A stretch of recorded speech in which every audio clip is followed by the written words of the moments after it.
Chatsworth has long been a magnet for visitors, but go back 500 years and there was a royal guest here who wasn't quite visiting and who left a secret message for the people of Derbyshire.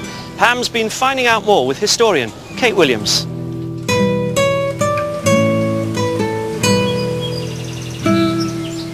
So Kate, who was this mysterious royal resident? We're talking about Mary, Queen of Scots, who came here in the 1500s. And go back and picture the scene. Elizabeth's on the throne, it's a Protestant country, and here's her cousin, the beautiful Catholic Queen, and she keeps being part of these plots to depose Elizabeth, to throw her off the throne. And what Elizabeth does is she sends Mary up to Derbyshire, get her out of the way of the plotters and pretty much out of her hair. So why did Elizabeth feel so threatened? Was it by the woman or by the faith? But it was really the faith, because Mary, she believed that England should have a Catholic queen, a Catholic monarch, and should be a Catholic country, and that means deposing Elizabeth. So Mary is this huge threat to Elizabeth. She's a threat to her country, she's a threat to her throne, and really, she's a threat to her life. The first Earl of Shrewsbury, George Talbot, who lived at Chatsworth, was the man charged with detaining Mary in Derbyshire for 16 years. But during that time she was allowed to visit the nearby spa town of Buxton and enjoy its comforts. Oh, well, this is the actual room where she stayed. It's not bad if you're a captive, is it really? Pretty good for a prison, so Mary is under house arrest, but her surroundings are quite luxurious at this point. When Mary was here, Buxton was so fashionable. There were banquets, there were these glamorous dinners, all the local nobles came to meet the Queen. But did she have a premonition even then that it would come to an end? Mary did know it was going to change, and when one of the plots was uncovered against Elizabeth, that's when she knew that this couldn't continue.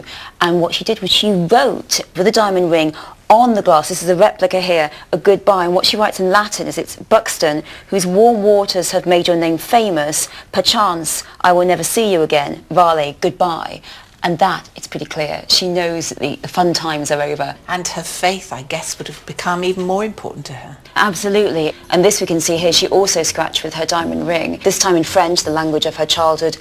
Even though people have said evil things about me, even though they've maligned my faith, God alone knows what's in my heart, and one day he will show my innocence. His virtue attracts me.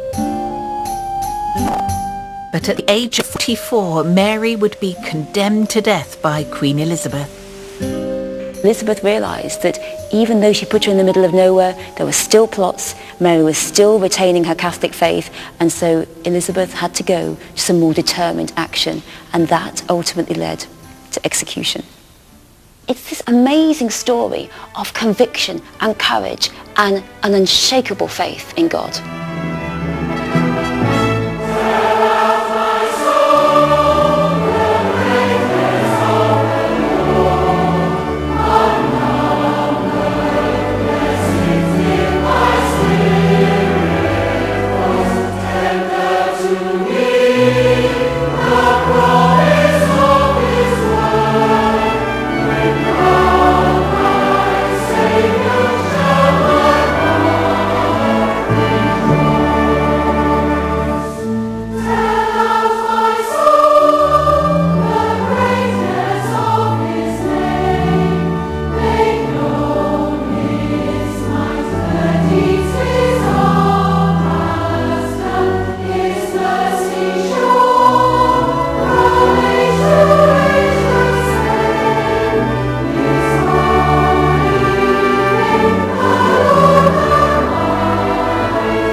flower show like this one in Chatsworth is a super way of appreciating the great outdoors.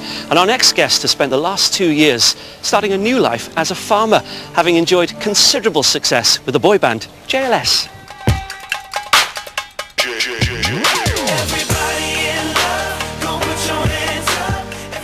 As part of JLS, JB Gill found himself in one of the UK's biggest ever bands, selling over 10 million records worldwide.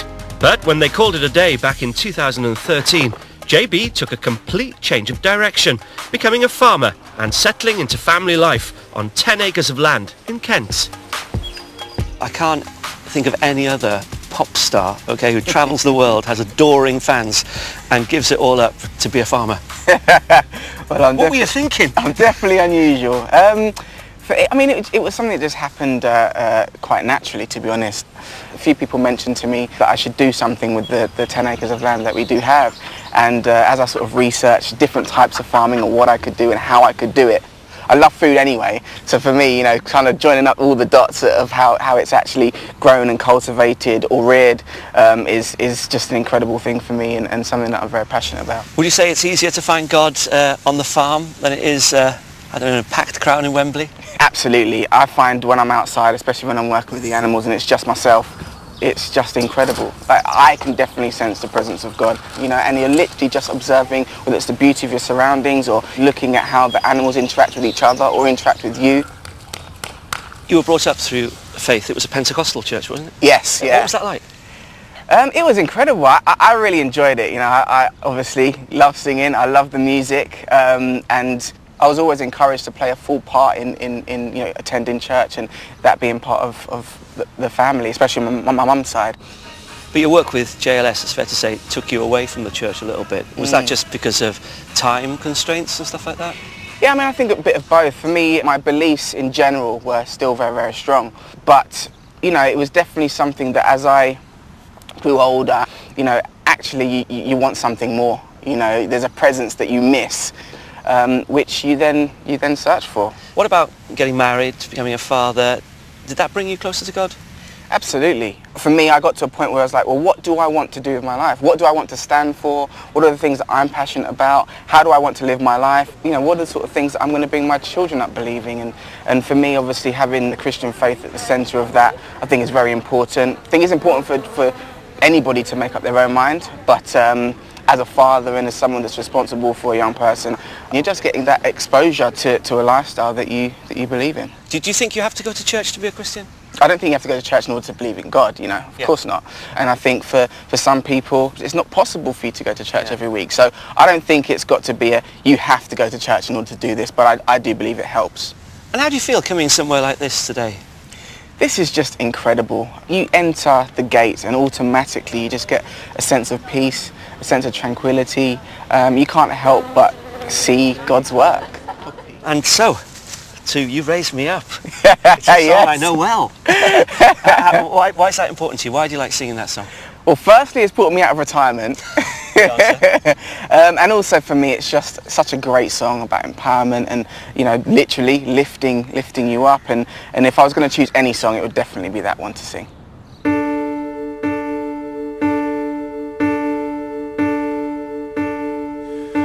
When I am down and oh my soul so weary, when troubles come and my heart burdened be, then I am still and wait here in the silence until you come and sit a while with me. You raise me up so I can stand on mountains. You raise me up to walk on stormy seas. I am strong when I am on your shoulders. You raise me up to more than I can be.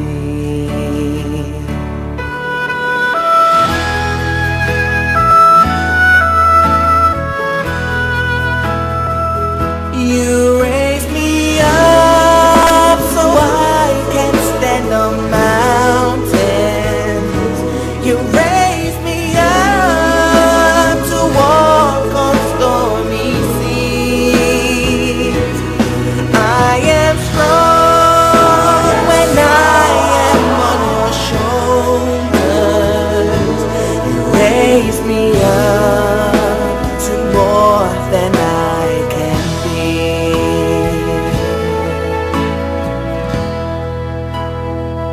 You raise me up so I can stand on mountains. You raise me up to walk on stormy seas. And I am strong when I am on your shoulders. You raise me up to more than I can be.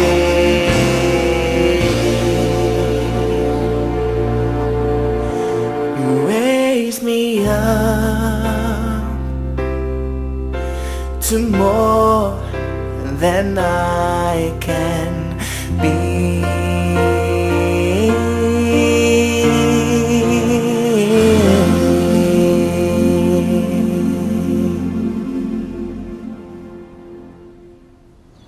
Now, if you love singing, this could be for you. Tickets for this year's Big Sing at the Royal Albert Hall go on sale tomorrow. The event itself takes place on Sunday, September the 10th, and it's going to be a wonderful evening featuring fabulous hymns, songs and carols. Now, the phone line and box office open at 9 a.m. tomorrow morning, so please don't try calling before then, because you won't be able to purchase tickets. The ticket line number is 0845 401 5022.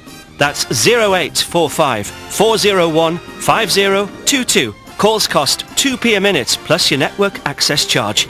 Details on our website bbc.co.uk/Songs of Praise. And we return to Tideswell for our next hymn, which echoes this week's theme of creation.